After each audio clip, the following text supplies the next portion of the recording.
This is Messi Can't Stop Her, and I am your host, Judith Cambia Obatasa, JKO. Welcome to this episode of Messi Can't Stop Her, the podcast where we share the stories of women's resilience through chaos, crisis, and the challenges of life. On today's episode, we will be talking about a part of domestic violence that people don't normally focus on because we're all about physical abuse. There's a scar, she's dead, things like that. But there are other parts of domestic violence. If you look back in my previous episodes, which I'll put in the show notes, you will see definitions and types of domestic violence. On today's episode, we'll be talking about financial abuse. I will delve into that sometime later in this conversation. Today, we have Tracey. She is mom to two wonderful children. As we all know about domestic violence, it's no respecter of your educational status. She holds a bachelor and master's degree in health. Because of her experience, she has become an outspoken advocate from women and children. In her words, extracting themselves from violence and battery. And extracting is very, very telling because to end a domestic violence situation is always a hard thing. It's complicated. There's so much intertwining. So her use of the word extracting is very, very apt. Tracey, thank you so much for your wisdom and for your courage to step up and be part of this conversation. Welcome. Thank you so much for having me, Judith. I was so pleased when you were interested in speaking about this critical topic, in part because for women who are trying to extract themselves from violence, financial abuse is often incredibly invisibilized. And in terms of contemporary definitions around violence against women, if I had to be defined in those terms, then I would become completely invisibilized, and the 4 years of violence that I experienced would be nowhere to be seen because a lot of abusers are very sophisticated in how they produce and perform their abuse. So I'll share with you my story, and I hope to help illuminate this very complex space. I'm just going to say something about financial abuse. When experts define financial abuse, this is what they say. Financial abuse occurs in almost every domestic violence situation. And it occurs just as frequently in unhealthy relationships as other forms of abuse.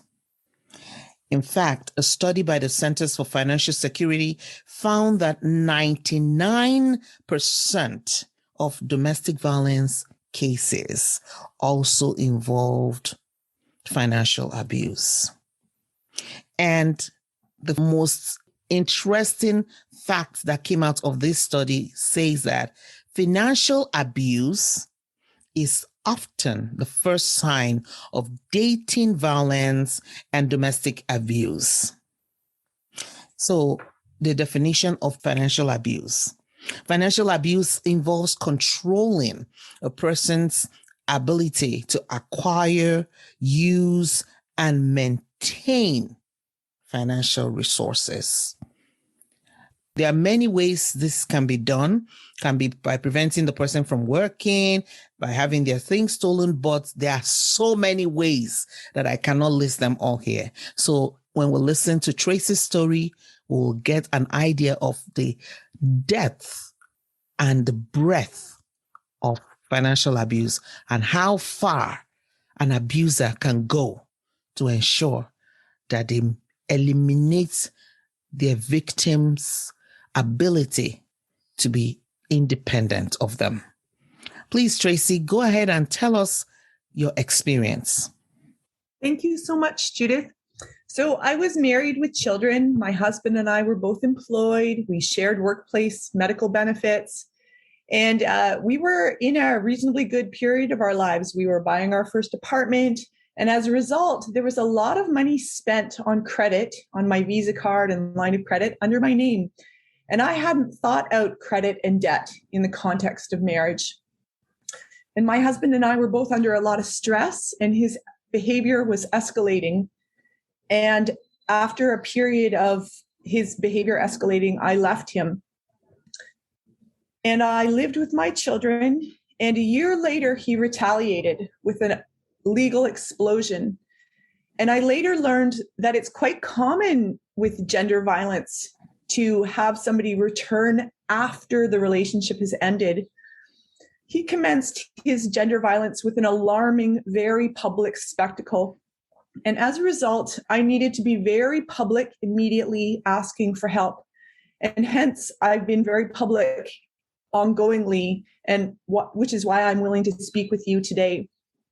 Financial abuse is often invisibilized. There's no visible sign of it, especially if you don't know what to watch for.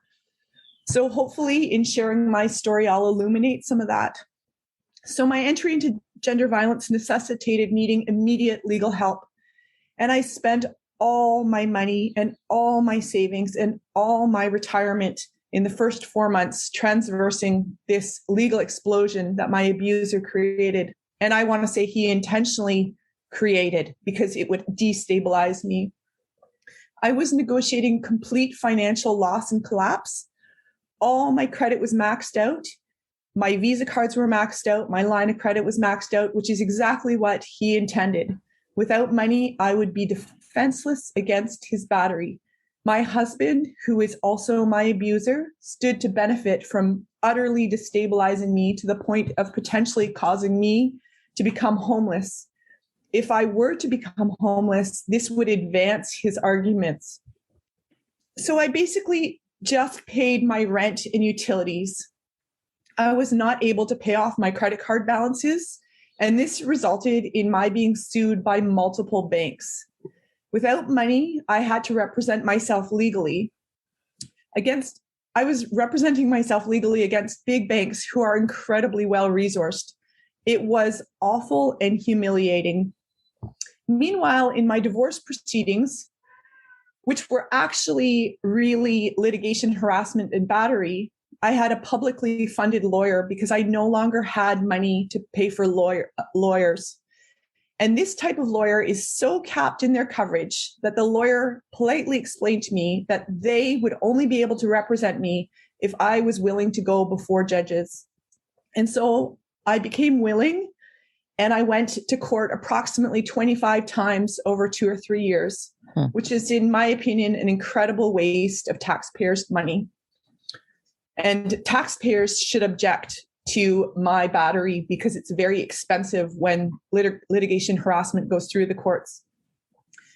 I thought bankruptcy was near, and luckily I found a really nice bankruptcy trustee.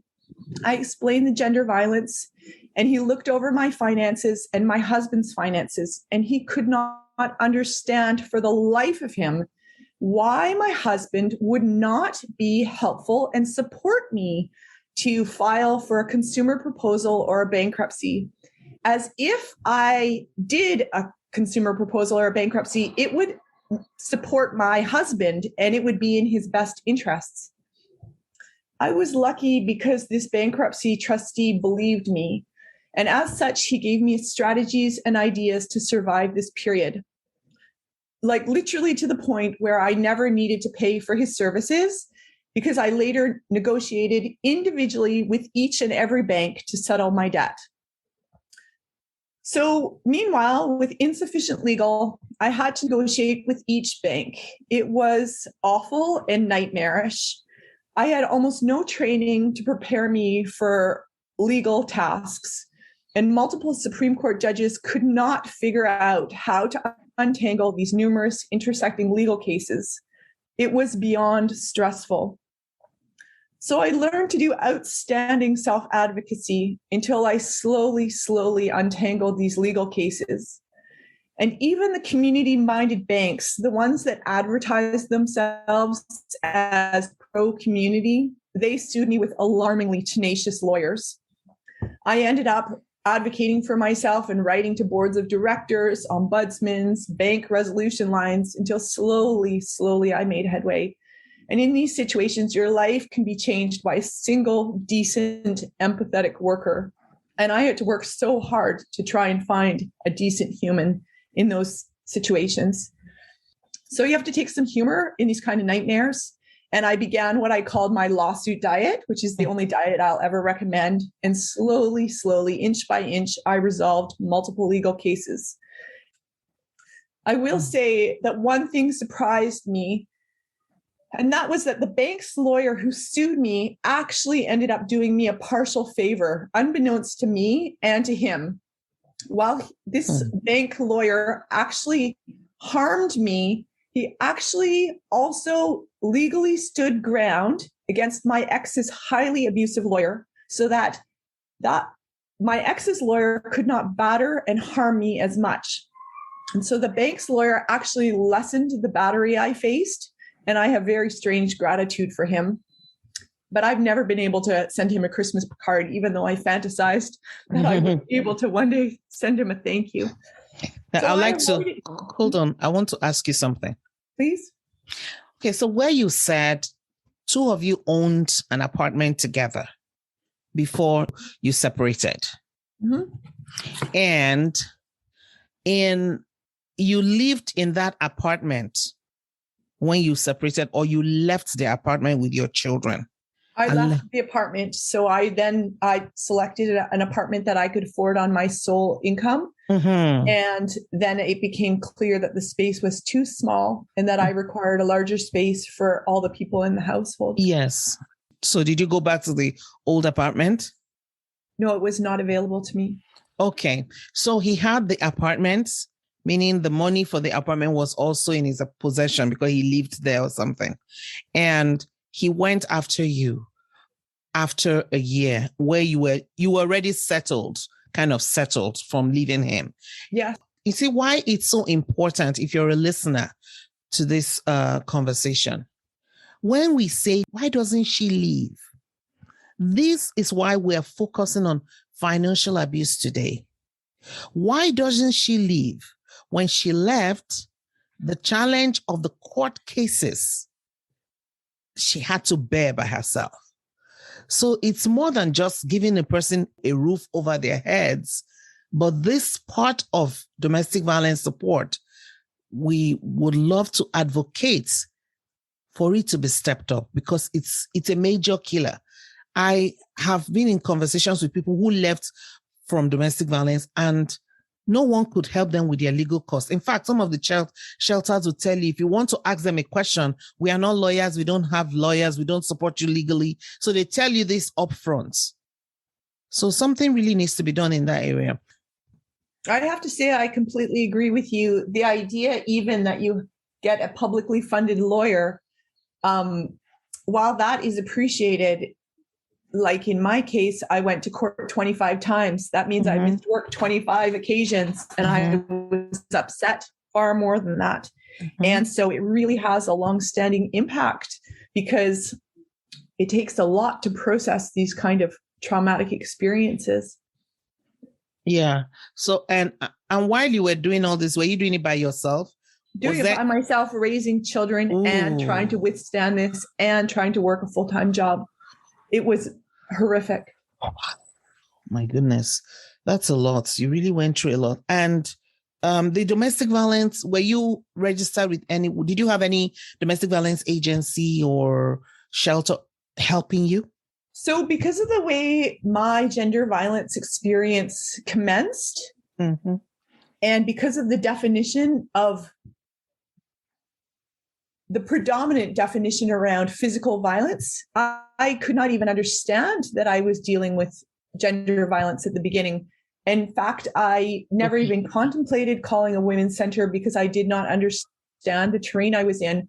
And only when I got up the balls to call a women's center and they said, oh yeah, we've heard this story many times, then I realized, oh, wow. I wish I had not felt the incredible shame that I experienced early on and that I had been able to ask for help, because what I was indeed experiencing was gender violence. But the definitions, again, are so rigid that they often leave people's experiences out. And which is why I speak so openly in assistance of a broader understanding of gender violence. If you can tell us a little bit about that experience, what you were experiencing that you felt was not captured by the definition of domestic violence, just in case there's a listener here who might be going through something similar and felt the way you felt and has not reached out to a domestic violence shelter or organization to support them. Could you please describe some of the experiences you had that they eventually confirmed to you that actually it was domestic violence, even though you didn't think so? Yeah, well, this is a great point. So for me, I understood domestic violence as physical violence. I had not experienced physical violence. I had never been hurt or hit or smacked. I had no physical violence. And so what I was experiencing was psychological terror, financial abuse, legal harassment, but it was not the standard definition of domestic violence. So I had not understood myself able to access those resources. So again, we need to really think gently and carefully through these definitions and look at where we put limiters, and also look at who is allowed to pass into these spaces. And if we signal and language to them that these spaces are available to them. Okay, so before you separated, something made you separate. What were the experiences that you were having that led to you saying, you know what, this is not right. I'm not okay here. I have to move. I was continually being screamed at, and I was being abandoned on the street with children. So we would go out and with a stroller, and he would abandon us. And I just felt, after that happened a number of times, and I wish I caught it earlier and only allowed that to happen once, but it did happen a number of times where I was like, you know what, this isn't going to work. Like, a man who abandons us so frequently is just not going to function. So it's better that I take on the entire workload. So you didn't file for bankruptcy eventually? No. So I managed to avoid bankruptcy, thank God, because bankruptcy has such long repercussions. And I negotiated debt relief with each and every bank. And I articulated every step of the way to each of these banks suing me that they were indeed assisting my ex-husband in his gender violence and battery, and that the banks were complicit in violence. The banks were standing in union with my to-be ex-husband, and they were helping perform violence on his behalf. And I find there to be very little humanity in banking, and the rare worker in the bank will assist with empathy. So for me, my credit was ruined, and it was incredibly awful and scary time. And you never really realize what you have until it's gone. Mm-hmm. And this resulted in being in utter poverty. I had a full-time job. I have a post-secondary education, and I'm in poverty, and I'm on the food bank. And I would always buy food for my children so they would not know the extent of the situation I and we were in. And I would eat their leftovers because there was no food for me. And it was a hard number of years. And I don't think really too many people in my community or my friends understand the extent of how awful that was. And nothing made sense. And I really want to bring this point up. Nothing made sense numerically. No accounting or budgeting made sense of the situation I was in. I had no idea how I would survive, and paying rent and bills had to be celebrated because it was the only thing that there was money for. And so I learned to take pleasure in paying the hydro bill because there was no money left for food, let alone socks. I want to highlight that there's an invisible class of women who appear lower middle class, who are in acute poverty due to financial abuse and gender abuse. Even if you make a reasonable income and you spend a ton of money on legal, it is an invisibilized expense. There's nowhere on your tax papers that account for legal expenses. Wow. And when you go on to your tax paperwork, if you have a dependent, it gets accounted for. If you pay for daycare, it gets accounted for. But if your legal expenses are through the roof, it is an invisibilized expense. So for many women experiencing this, we often get missed by most social programs to assist women leaving violence. And it's highly concerning when the violence that you withstand is invisibilized. And that's part of why I speak out about financial abuse. So ruined credit needs to be rebuilt. Credit is necessary to secure things like a rental apartment or to one day purchase an apartment. In utter poverty with ruined credit, in order to rebuild credit, I had to take the little money I had to secure and guarantee financial products. So basically, the banks didn't trust me to not screw up. So I had to guarantee myself. So in my case, in order to get a $2,000 visa, I had to give the banks $2,400 so that the bank would take a risk on allowing me that visa product. Wow.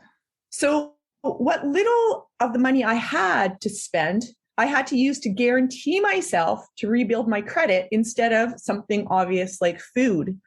So this rebuild necessitated for me being on food bank for an extended period of time. This is not what the food banks are anticipating. This is not what donators up to the food bank are contemplating. Again, this is an invisibilized part of gender-based violence that I want to connect in. To help pay for legal costs, I had no savings and no retirement funds left. The amount of legal problems really impacts the ability to be a good worker and a good employee. So after many years and cleaning up much of the mess that my abuser created, I'm just now getting on my feet with a steady job and starting to rebuild my life. But the impact of financial abuse will last decades, if not a lifetime. It is hard to rebuild retirement income while raising children in a global city. Urban center housing prices exacerbate risk for women leaving violence and are further, I believe, their fuel and support abusers' capacity to inflict harm. I believe abusers incorporate urban costs into their abuse strategies as a ways to destabilize women. After multiple years demonstrating I could and would pay off my visa and line of credit, the banks recently removed the need for my financial guarantee. And when this happened, the poor woman at the bank found me crying in gratitude and relief that I'd gotten this far, because I never foresaw that I'd be able to get to that place. I also want to mention that financial abuse has numerous strands that interconnect. I shared at the very beginning that when my husband and I were together, we were on each other's workplace medical benefits. My husband turned abuser, took the medical reimbursements and did not provide them to me.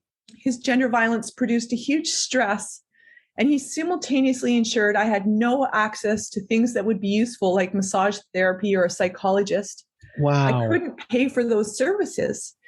And I was strangely, again, lucky that a judge could see the level of financial abuse I was experiencing. And that judge put in a court order that I be back on my ex's benefits and able to access them without his involvement. That means he could not interfere with the finances. So these are strange wins. Gender violence takes a lot of support and resources to process it.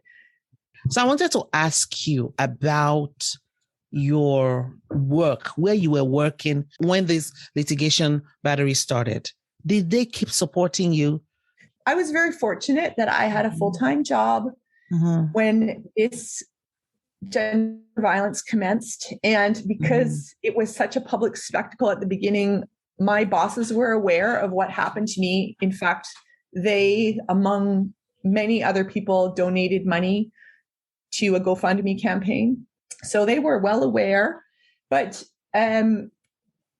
gender-based violence is, from what I see of it, is long and sustained. And what it does is it taxes all your relationships, and it exhausts your network, including your employer's empathy.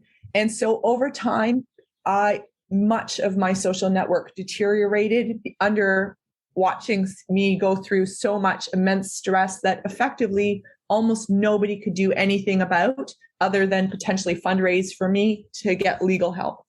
And so it really did impact my working experience and my work environment. And it's made me quite actually uncomfortable, to the point where I don't know that I would use them as references.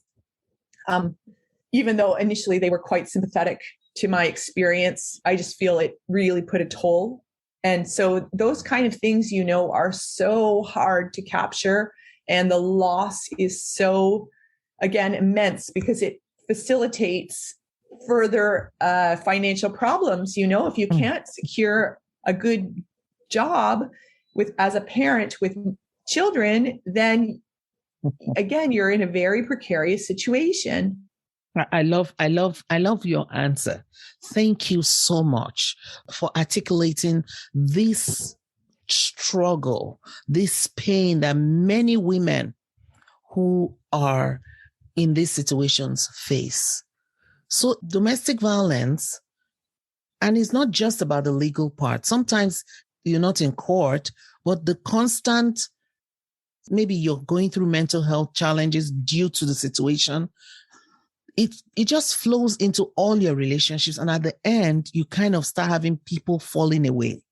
Relationships start depleting. People start moving away from you. You start having challenges at work. So this is a very important part of the experience of people. And this is the part that people are not getting that support. And why I was going to say people are not going to be able to, because I don't even know how anyone is going to support you from people falling away. However, if you had more support regarding the legal situation you were in and the financial abuse, maybe things would have been different. So I think I'm glad you talked a lot about that. Thank you so much, Tracey. Absolutely. And one of the things that I learned when I did connect into women's services was that many women who experience gender violence lose the majority of their family and friends. And it produces a whole nother layer of heartbreak and processing and loss and troubles. And I'm lucky now that having been through this situation, I too lost, I would say, the mass extent of my family and quite a few friends, which were awful. But I also know that all the people that remain in my life today are strong and plugged in. And I have a small but very powerful network now, but I would like to continue to grow it. I just want to say to anyone who is listening, if you know someone who is struggling, try to go the long haul. Supporting a person who is going through a domestic violence situation is not a sprint. It is a marathon. And being able to go the long haul will make a whole lot of difference to that person and in that person's life. And especially where there are children involved, it also impacts the children. So if you're an employer, a supervisor, a friend, family member, please don't start the journey and then drop off, because that also adds another layer of trauma to that person's life. I know people try to excuse it. Oh, some friends are for a season, for a reason, for whatever. But the truth is that we're human and it hurts. Yeah, I think it's great that you brought this point up, because the relational complexity is immense. Gender violence takes a lot of support and resources to process. For me, I always described it as a perforation of every system I understood about our culture breaking. And, you know, as young people going through elementary school and high school, we're taught about all these systems of justice and police and all these accounting and that these systems work. And the truth is, when you're going through a situation like this, you realize every single system is perforating. And in addition to the gender violence, you experience also a societal heartbreak. And then if you lose friends on top, it's a whole relational heartbreak.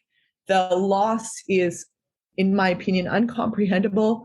And that's why I talk about things like medical benefits, because it actually makes a huge difference to be able to talk to somebody who's seen that before, or seen another woman go through that experience and be like, yes, your experience is valid. Yes, you are going through a war zone. Yes, this is real and your heartbreak is valid.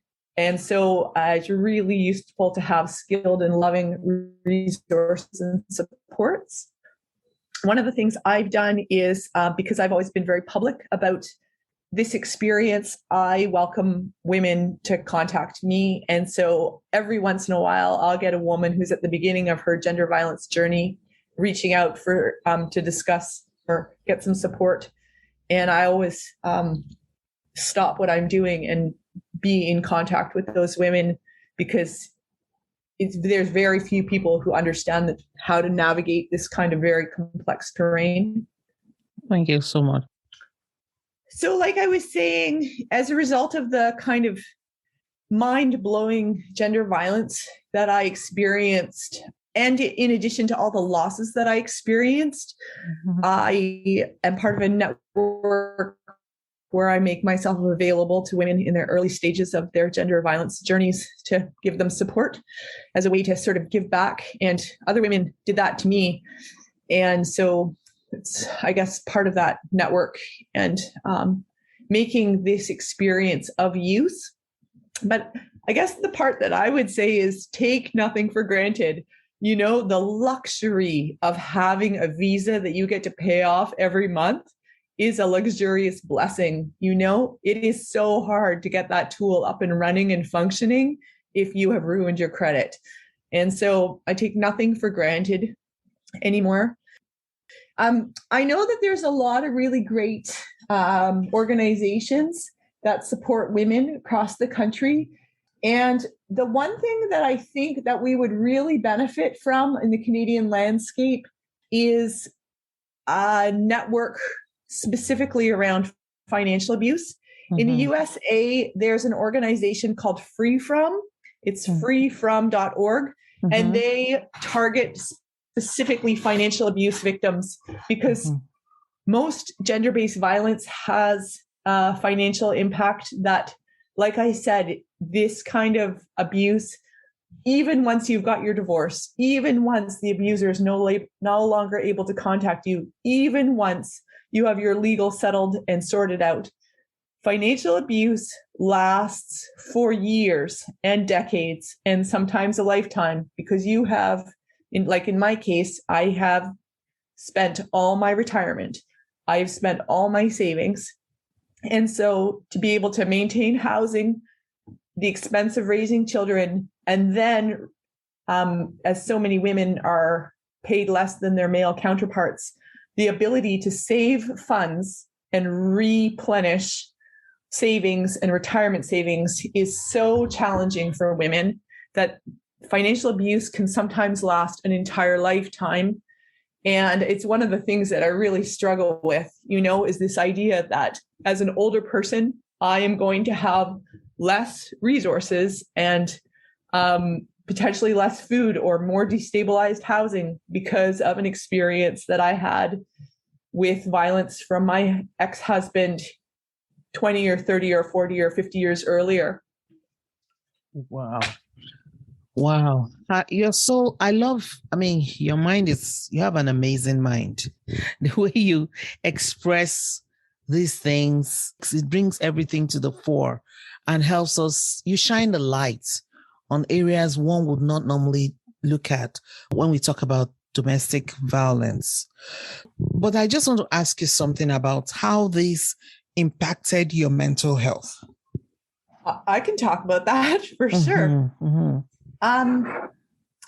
What I have been through is an egregious mind-blowing trauma intentionally produced by a man who wanted to harm me.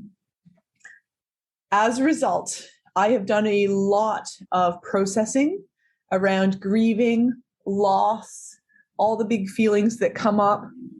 In a situation like mine, I describe myself as being hunted and being tortured. And this is confirmed by the professionals that I've worked with, that I have experienced torture and that it's happening in Canada and it's invisibilized. And so there's been a lot to process, but I'm also really fortunate that even when it totally didn't make sense, I invested in processing psychologically my experience, because I knew that one of the spaces that women who are extracting themselves from violence can get stuck is if you don't do that processing and you don't make that investment in processing, you could actually stay psychologically wounded and traumatized for the rest of your life. And so I have done a ton of investment in terms of processing trauma so that I can effectively now, years later, if you met me on the street, you would never know that this is my experience, because I've done a lot of the work. And, there's always a few things that you can work further and process, but the average person on the street would never be able to guess that this is my story and this is what I can speak about in immense detail. And I think that's partly because of my time and energy and my commitment to myself, because I understood my ex-husband wanted to traumatize and wound me for my lifetime. And I also understood that if I invested in myself and I processed, that he would not be able to achieve his goals. And so I actually, and this is the one very strange thing that I've experienced in this multi-year gender violence, is that I love myself immensely and I trust myself immensely. And those are very strange, unexpected outcomes of this kind of horrific experience. But I love that I invested in myself, because it was the best investment I could make. So when you say you invested in yourself, what did you do? Well, when you're paying for a psychologist instead of paying for food, or you're make an agreement with yourself that you will pay for that psychology appointment instead of paying that $200 for food. And this is the other thing that I don't think the food bank understands, is that if I go to see a psychologist for $200, that means I'm on the food bank. And those are the negotiations that I've been forced to make in order to ensure that we are fed and I can process. Thank you so much. In fact, I am learning so much. And oh my God, Tracey, this has been such a wonderful time learning so much from you. And if you're a listener, there's so much to glean from this episode of Mercy Can't Stop Her, because I've never, ever sat with someone and gotten such deep insight into the financial abuse aspect of domestic violence. And I don't know if you're in a situation where you're being financially abused. I'm going to put a link in the show notes to a site where you can get other examples of financial abuse. Tracey's experience came to a head after she had left. But the process for many people, even though Tracey had that as well, but it wasn't as terrible. It wasn't as intense as it became after she had left. So according to the research that I shared earlier on, 99% of domestic violence victims are financially abused prior to other forms of domestic violence. So please check the show notes and see where you stand. And as Tracey will be able to confirm, it always starts from how you feel. There's a discomfort that you feel that makes you start to wonder about the relationship you have. When Tracey was sharing, she talked about the man abandoning her on the road. When they went out together, he abandoned them. And that was just one of other things, I believe. But she had a strong discomfort about that happening. And that led her down this path to see the depth of what he could do to try to harm her.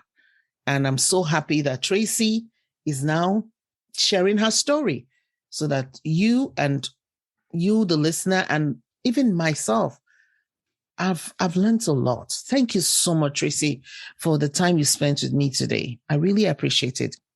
Women need to think through financial abuse very carefully. And I'm so fortunate with all my hard work. It means the impact of financial abuse is lessening. But for people in urban centers, it remains a pronounced issue. And the experience of acute, intended, produced poverty due to gender violence has been incredibly difficult and heartbreaking. And it's distinctly changed my experience of parenting and raising children. And this has been so painful to process, to know that my kids could have had a very different early life had it not been for this terror. So there's a lot of pieces to unpack. And I am incredibly grateful for your willingness to do Fearless Places, because I think it's incredibly valuable. Now, I just want to, because I am Oliver Twist, if you ever read that story about Oliver Twist, the boy who asked for more, I am going to ask you to just give us something for the road, for that woman who may be in a situation, or even a young person who is just starting relationships. The one thing that I tell people is listen to your intuition. Our intuition knows so many incredibly detailed layers of depth that is far beyond our intellects and our cognitive capacity. And if your intuition is saying careful or warning or red flag, listen to that, because your being is picking up so much information. And as females, we are enculturated to override ourselves and to forego ourselves and to prioritize others over ourselves. But our intuition knows when shit is coming, and we can become good friends to ourselves and incorporate what we authentically know. Thank you so much for that. I was practically dancing when I heard you say, listen to your intuition. My favorite saying is, listen to your heart. And a Syrian proverb says, your heart is your guide. So there you have it. Listen to your heart. Listen to your intuition, because you came to earth with this heart, this intuition. You came to earth with it. It is your guide. It is that place that tells you when you're not comfortable, when a step could land you in trouble, when something around you is not right. So don't override it.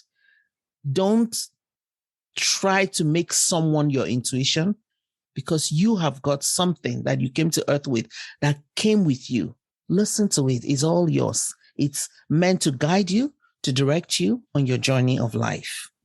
And, I would add one other thing. It's like, if your intuition, if it's your wedding day and your intuition says, this is a bad idea, and you do not go through with that wedding at the embarrassment of your family and your social network, my God, that is a small price to pay for getting into a marriage where you lose your social network anyways, and potentially so much more. Like, actually, the walking away on the wedding day, for example, could be the minor loss in a much larger loss.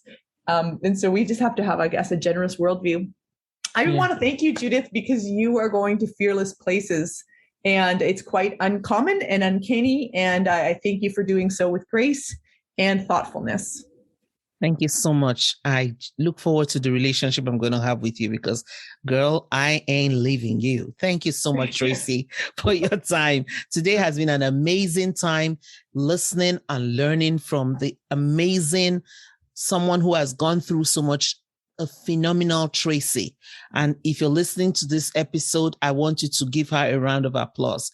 I mean, I'm just blown away by the depth of information that she's sharing with us. And I feel that sometime in future, we might bring her back here as an expert to share one or two things about other things. So this is such an amazing time. And I thank you so much for listening. Do not forget, your heart is your guide. It has been given to you as your very own personal GPS to guide you and direct you on your journey of life. And if you're somebody who knows someone who is going through abuse, please know that domestic violence support is a marathon, not a sprint. And if we all come together to stand with everyone who is going through, you see that mercy can't stop us.